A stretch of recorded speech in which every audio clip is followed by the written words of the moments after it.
Episode 6। नुकसान और आघात से मुक्ति। लॉस यानी नुकसान और आघात यानी गहरा जख्म बहुत पावरफुल इमोशनल घाव हैं। ये हमें हिलाकर रख देते हैं, हमारी सेफ्टी, हमारी आइडेंटिटी। और दुनिया में चलने के तरीके को खराब कर देते हैं। चाहे वो किसी अपने की डेथ हो, जॉब छूट जाना हो या पिछले एक्सपीरियंसेस से इमोशनल आघात हो, ये घटनाएं डीप मार्क्स छोड़ जाते हैं। सिर्फ हमारी मेमोरीज पर ही नहीं, बल्कि हमारी बॉडीज, हमारी कॉन्फिडेंस और लाइफ पर दोबारा ट्रस्ट करने की कैपेसिटी पर भी। हर कोई अलग तरीके से दुख, कोई राइट वे नहीं है, कोई फिक्स्ड टाइमलाइन नहीं है। पर एक बात पक्की है, दुख को अवॉइड करने से वो चला नहीं जाता। जब उसे सुलझाया नहीं जाता तो वो इमोशनल सुन्नाटा, डिप्रेशन या क्रॉनिक एंजाइटी की वजह बन सकता है। ट्रॉमा यानी आघात, खासकर जब वो सडन या रिपीटेड हो, तो वो ब्रेन को रीवायर कर देता है। माइंड हमेशा हाई अलर्ट पर स्टक हो जाता है। लगातार खतरों को स्कैन करता रहता है, भले ही वो मौजूद ना हो। इससे नींद की प्रॉब्लम, इरिटेबिलिटी, इमोशनल डिस्टेंस या पैनिक अटैक्स हो सकते हैं, जो घटना की याद से ट्रिगर होते हैं। लॉस यानी नुकसान आइडेंटिटी को भी अफेक्ट करता है। जब कोई स्पाउस, पेरेंट, जॉब या कोई पुराना सपना खोता है, तो वो अक्सर पूछते हैं, अब मैं कौन हूं? ये सवाल बहुत गहरा होता है। सालों बाद भी इमोशनल घाव दोबारा खुल सकते हैं। कुछ डेट्स, प्लेसेस, स्मेल्स या साउंड्स उस दर्द को जगा सकते हैं जिसे दबाया हुआ समझा गया था।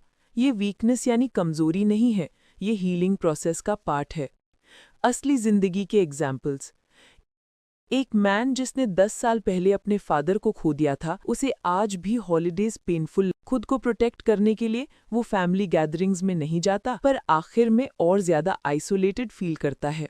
एक वुमन जो कार एक्सीडेंट में बच गई थी, वो अब जब टायर्स की आवाज सुनती है तो पैनिक करने लगती है।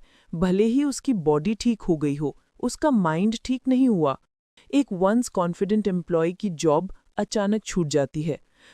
महीनों बाद भी वो दोबारा अप्लाई नहीं कर पाते और रिजेक्शन के डर से पैरालाइज्ड हो जाते हैं।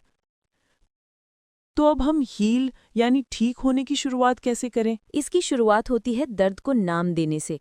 उसे बोलो, उसे लिखो, उसे समझो और स्वीकार करो। दुख को अवॉइड करने से वो सिर्फ और गहरा दब जाता है, खत्म नहीं होता।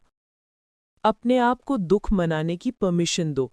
आपको हर वक्त स्ट्रांग रहने की जरूरत नहीं है। सैडनेस, गुस्सा, कंफ्यूजन, यहाँ तक कि सुन्न हो जाना भी, ये सब हीलिंग यानी ठीक होने की जर्नी के वैलिड पार्ट्स हैं।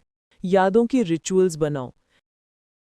एक कैंडल जलाओ, एक लेटर लिखो, कोई ऐसी जगह विजिट करो जो मीनिंग रखती है। ये सिंपल एक्ट्स दुख को संभालने में हेल्प करते हैं, सिर्फ होल्ड करने में नहीं। अपनी आइडेंटिटी को स्टेप बाय स्टेप दोबारा बनाओ। अपने आप से पूछो, मुझे अभी भी क्या चीज स्ट्रेंथ देती है? मैं अभी भी किस चीज की वैल्यू करता हूँ? इन जवाबों को अपनी रिकवरी में गाइड करने दो। पर्पस लॉस के साथ खत्म नहीं होता, वो बदलता है। और अकेले मत रहो, किसी से बात करो। एक फ्रेंड, एक थेरेपिस्ट, एक सपोर्ट ग्रुप से। अपनी बात जोर से बोलना दर्द को ऑर्गेनाइज करता है और उसकी पकड़ को कम करता है। फाइनली स्टक थॉट पैटर्न्स पर ध्यान दो। अगर थॉट्स जैसे ये सब मेरी गलती थी या मैं कभी ठीक नहीं हो पाऊंगा एंडलेसली यानी बार बार रिपीट हो रहे हैं, तो उन्हें हल्के से चैलेंज करो। वो रियल फील हो सकते हैं, पर हमेशा सच नहीं होते। सबसे जरूरी बात, हीलिंग यानी ठीक होना पॉसिबल है। भूलने से नहीं कि क्या हुआ था, बल्कि ये सीखने से कि उसे स्ट्रेंथ, कंपैशन और खुद की केयर के साथ कैसे कैरी करना है।